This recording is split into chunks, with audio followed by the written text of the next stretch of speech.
Lagos State government has announced plans to begin the Green Rail Line project next year. This was made known by the Lagos Metropolitan Area Transport Authority after celebrating the successful operation of the Blue Rail Line in 2 years. Our correspondent Titi Aberewo reports.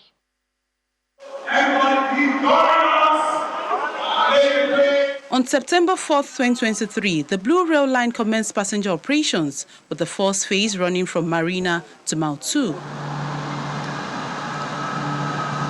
The Lagos Rail Mass Transit, which is under the supervision of the Lagos Metropolitan Area Transport Authority, has safely transported over 5 million passengers in the last 2 years.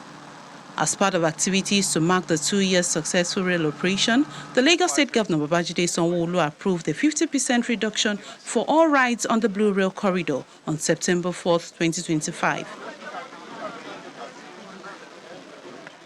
He joined the train ride from Marina, exchanging pleasantries with some passengers. Right in 2 years. Thank you for making my...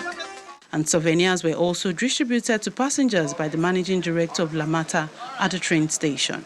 Lamata MD is elated that the Blue Line has maintained an impressive record in transporting passengers safely and will continue to do so. 0 accidents recorded since commencement of operations.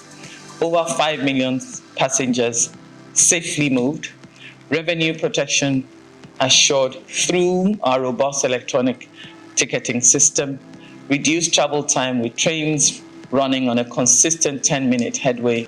While the state government celebrates its achievements on the Blue Rail Line corridor, efforts are already ongoing for the 68-kilometer Green Rail Line. The Green Rail project connecting Marina to Lekki Free Trade Zone is a major east-west corridor, and the Etiosa community, who will largely benefit from the rail infrastructure, is being engaged on the project touted to commence next year. Apart from the rail, there are other associated infrastructure that will be constructed to be able to make the rail to function. So from the Lekki, let me start from because the project is divided into 2. We have the phase 1 and the phase 2. Phase 1 is divided into 2. The phase 1A is from Lekki toll gate all the way to Shangotedo. Phase 1B is from Marina to Lekki toll gate. The reason being that the construction of the piers within the waterway takes a lot of time. Currently, the plan is that the project is going to start by end of the year / January next year. Now, some of those that are likely to be affected by the rail project share their concerns. As the train is coming from Aja, so it has a very great impact on our ancestral land, which is it takes the palace of the Olu of Shangotedo. Please, we want the government to help us look at the plan and manage the space so that it will cause lesser damage than we are envisaging now. The Lamata team responds to the issues and gives assurances of revisiting the drawing table. The reason why they are taking 47 on the right, 47 on the left, is the fact that the train is going to be working with electricity. So meaning that there won't be any sort of junction that you can cross. So they need to provide alternative for you to be able to cross from one side to the other. With this upcoming Green Rail Line project featuring 17 stations that will be integrated with the existing Blue Line, Etiosa Ibejuleki will soon become the new Lagos, and the traffic congestion within the axis will be reduced to the barest minimum. Titilayo Aberewo, Channels Television News. The Ogun State government is intensifying work on critical road infrastructure to boost socioeconomic growth and improve the ease of doing business across the state. The initiative is part of ongoing efforts to open up more communities and strengthen development. Residents and commuters are already noticing the impact. Many commend the government for responding to their calls for better life through improved infrastructure projects. This is a new look of the 70-kilometer Abeokuta-Songo Road. It is an arterial route linking Ogun State to Lagos. Nigeria's commercial hub, and also serves as an alternative to the Lagos-Ibadan Expressway. The road, which cuts across 5 local government areas in Ogun State, has long been abandoned, causing hardship for residents and road users. Although it's a federal road, the Ogun State government has mobilized workers and equipment. About 6 gangs are currently working on different sections of the road to give commuters a safe and smoother motoring experience that will support social and economic development. We have the earth moving, we have the asphalt, then we have the concrete section. So at each portion that we find that there is need for drainage, the concrete section works there, putting the irons, the concretes, and the likes. The State Commissioner for Works, Ade Akinsoya, appeals to residents for patience and attitudinal change to ensure early completion of the project. The work is ongoing. It's a 70-kilometer road with 6 lanes. So you cannot do it once. So we have more than 6 gangs working at different locations along the way. We spend a lot of time in Ota. We spend a lot of time in E4. But overall, we are making progress everywhere. The Oluwavitori Oba Fataya Kamoan residents recounts the unbearable situation they faced on the road before reconstruction began. They commend the government for what they describe as a welcome relief. Formerly, before it is the way it is now, it can take you about 3 hours to Abeokuta from here. From here to Lagos, that's a day job. But they are still on palliative.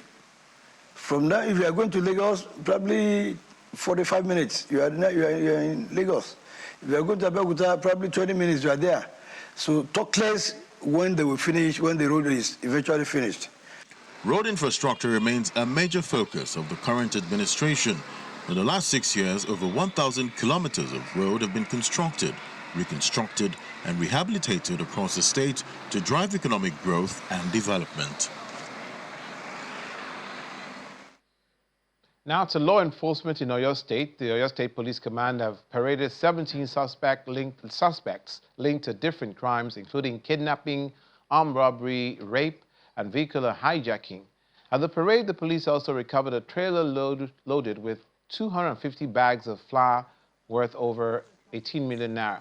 The police public relations officer, Adewale Oshifeso, made the announcement at the command headquarters. In response to the public concerns about motorcycle-related crimes, kidnappings, and vehicular hijackings, particularly as we enter the Ember months, we are today presenting 17 male suspects arrested for various offenses, including kidnapping, armed robbery, criminal hijacking, and the distribution of counterfeit currency. We call on residents to be proactive in sharing information and partnering with the command to help us rid the state of criminal threats. Now, the Ondo State Security Network Agency, also known as Amotekun Corps, says it's stepping up its fight against crime by targeting the godfathers and masterminds behind criminal activities in the state. Commander of the Amotekun Corps, Adetunji Adeleye, said this while parading 28 suspects arrested for various offenses. The crimes include kidnapping, rape, assault, robbery, cattle rustling, and vandalism of electrical installations. He explained that Amotekun is no longer focused only on arresting suspects, but is now working to dismantle the networks that enable crime. He adds that Governor Loke Aiyedatiwa has directed the Corps to maintain a safe environment for investors, stressing criminals will find no hiding place in Ondo State. I'm parading total of 28 suspects. And I want to let you know that the criminal world is evolving. Therefore, Ondo State Security Network Agency, Amotekun, always strive to be ahead of them. We have now gone beyond arresting criminals and suspects alone. As we talk now, we are now after their godfathers. Yes, we are now after their godfathers. We are now after their backbone. And the reason is simple. Until we uproot them, we won't have total peace. And we need the socio-economic growth of Ondo State to continue to increase. By the intervention of Amotekun Corps, the IGR of Ondo State in 2023 increased by over 500%. And that's it, our Newsroom series today. Thank you for watching. I'm Olumide Macaulay.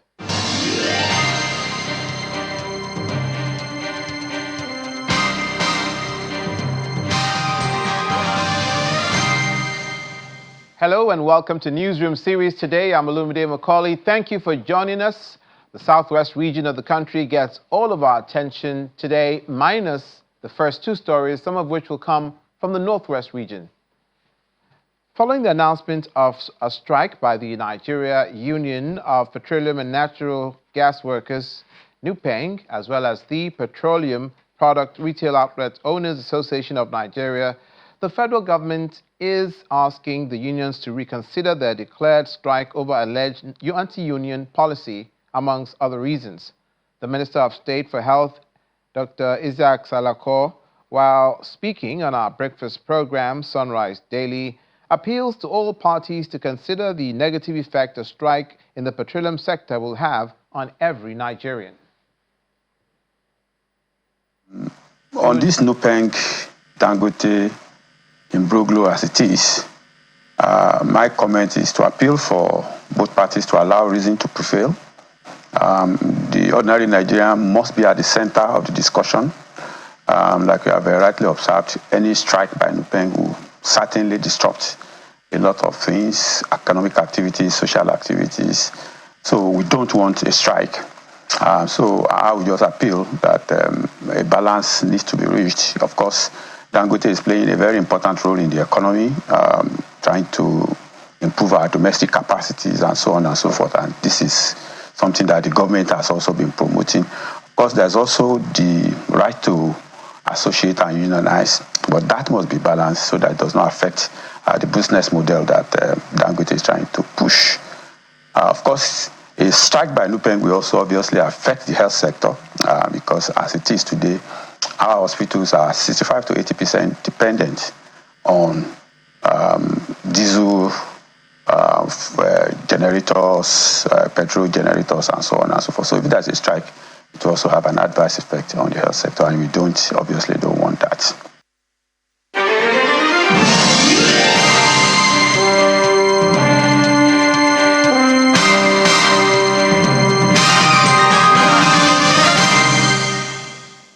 Our coverage begins in Osun State, where the Justice Emeka Wite of the Federal High Court has adjourned the case involving Osun State government versus the Central Bank of Nigeria and two others to September the 22nd to enable counsel in the matter exchange all their court processes. At the mentioning of the matter today, the plaintiff argued that he'd already filed a motion of discontinuance against the third defendant. However, the third respondent says he has not been served, and even without conceding he was served, he also has a right of reply. Counsel to the first and second defendant also draw the attention of the court to motions they filed and served on the plaintiff, which he is yet to respond to. Against the above, Justice Emeka Wite adjourned the matter to September the 22nd to enable counsel exchange all court processes. Justice Emeka Wite of the Federal High Court Abuja is presiding over this case involving the Osun State government, the Central Bank of Nigeria, and the Attorney General of the Federation. It is a matter bordering on the disbursement of local government allocations to the state. The dispute stems from the legitimacy of the October 2022 local government elections in the state. At the mention of the matter on Monday, the plaintiff drew the attention of the court to a motion of discontinuance, which he says he had already filed against the Attorney General of the Federation. However, counsel to the Attorney General of the Federation says he has not been served. In a similar vein, counsel to the Central Bank of Nigeria and the Accountant General of the Federation also drew the attention of the court to an avalanche of motions they have filed and served on the plaintiff, which they claim is yet to be responded to.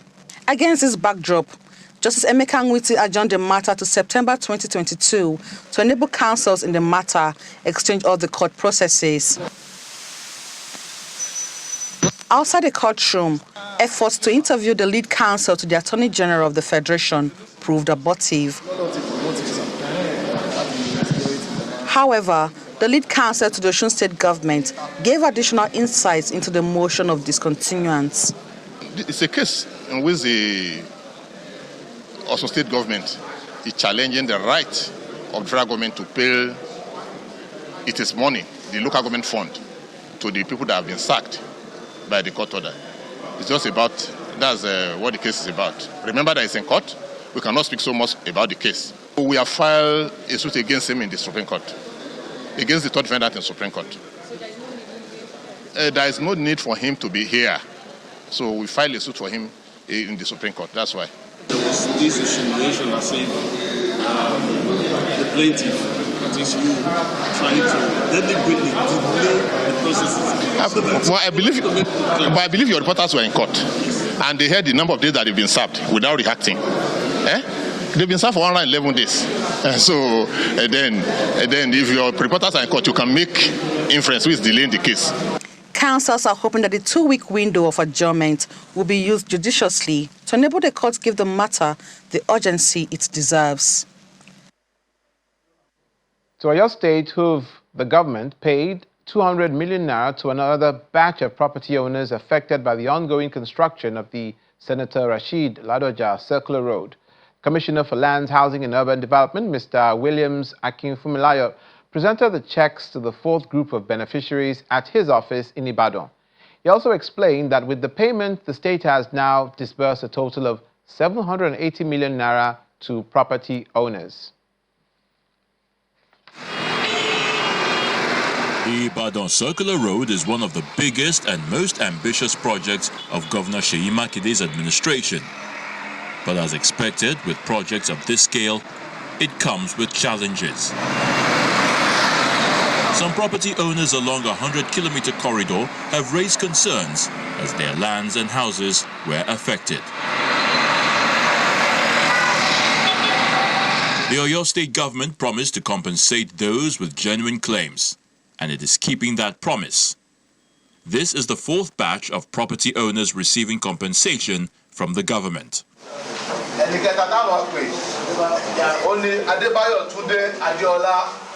The State Commissioner for Lands, Housing and Urban Development, Williams Akinfumilayo, urges the remaining property owners in the first segment of the project to come forward for screening so they can also receive their compensation. The total number of property owners and properties affected is 298 in the first segment, right? And we've already paid 193. The leftover, it's the 105, which I told you we are still expecting them to come for screening so that we'll be able to effect the payment. The commissioner stresses that Seyi Makide's administration is committed to paying adequate compensation to all deserving property owners. For those that might not be covered by today's exercise, rest assured that very, very soon we are going to cover the rest, which is going to be the final payment. The total enumerated properties affected by this construction along the first segment of the circular road, which is 32.2 kilometers, is almost 1 billion naira. Before today's exercise, we paid almost 600 million naira. With today's exercise, we'll be inching towards 800 million naira, and the balance that will be left will be 126 million naira. Some beneficiaries thank the state government for fulfilling its promise. I'm very, very happy because the money is not the money you can put for house and just take it to the party or to do ceremony. You will think about this money, you will think what you can use this money to do. Because if you use this money to do anything, it can embarrass you. The first segment of the Ibadan Circular Road project affects 298 property owners. So far, 193 have been compensated, while the remaining 105 are expected to complete screening to receive payment. Meanwhile, the Oyo State government says it's also committed to keeping its promise of providing quality and affordable health care for residents, including those in remote communities. And to achieve this, the government is carrying out a structured rehabilitation and upgrade of primary health care centers across the state. So far, more than 200 health centers have been earmarked for renovation, with work progressing steadily. The effort aims to reduce preventable complications from quackery, lower infant mortality, and improve the overall health index of the population. The strength of any healthcare system depends on its foundation, which starts with primary healthcare. This understanding drives Oyo State Governor Seyi Makinde and his team as they work to deliver healthcare that is accessible, affordable, and of good quality to residents, even in the most remote communities. You now have an auto clinic. Yes, we have. Gas-powered auto clinic. Yes. Rehabilitated primary health centers across the state are now bustling with activities. Newly recruited and trained personnel have been deployed to bridge manpower gaps. This kind of quality healthcare at this level is what we require, which will reduce the number of people going to quacks, reduce the number of people going to secondary healthcare services because they don't need to go. If all they've come here for is just malaria, they have dental caries and they need to discoloring and polishing. They have a dental therapist that does that. She's even using the ultrasonic washer to clean up the teeth. So what else could I ask for? I think the governor, his intentions are being achieved, and I think this is going to be gradual. For this dental therapist, the experience is exciting. We have so many patients coming in. We have a very high turnout of dental patients coming in for their cleaning, and we do refer most of them to, state or dental clinics for the major treatment. We went to the community to sensitize them. We tell them we have dental clinics. The governor bring us here for you, so please come. We pleaded, and they have been coming. Constant electricity and clean water supply have also become game changers. Some primary health centers that were once deserted are now back to life. As at now, there is no any changes as like this. Though there are some, we have some bells that we are managed, and some water, our water, running water is okay. There is solar now. Instead of darkness, there is a light now. The rehabilitation and upgrade of PHCs continue across Oyo State, with the first phase designed to cover every geopolitical zone in the state.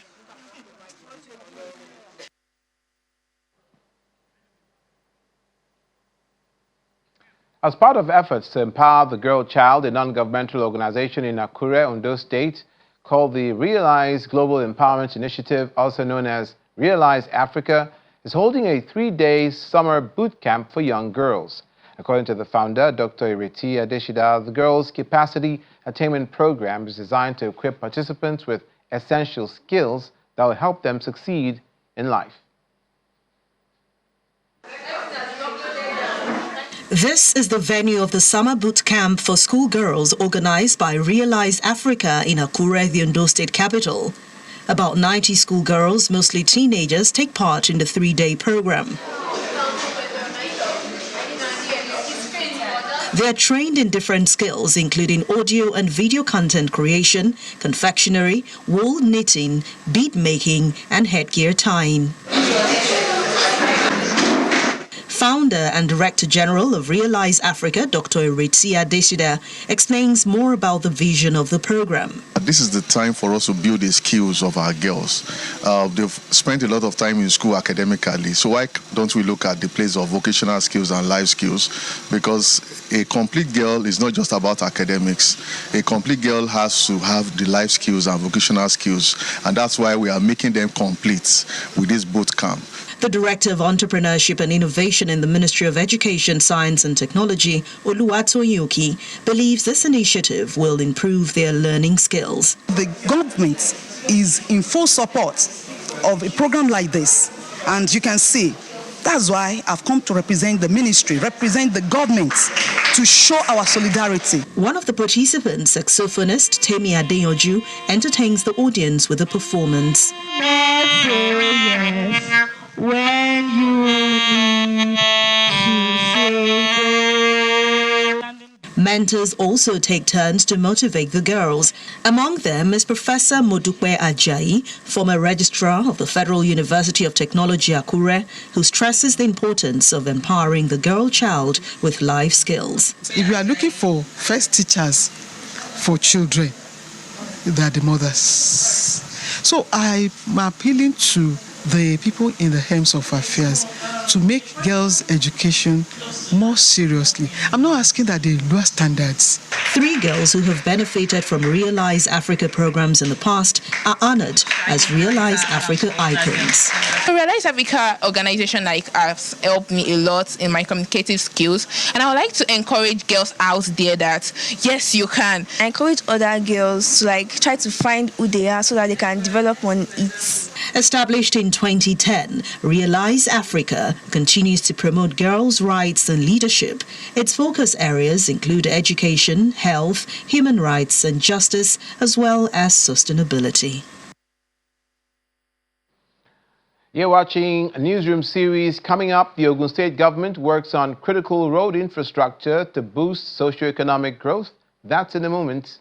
Please stay with us.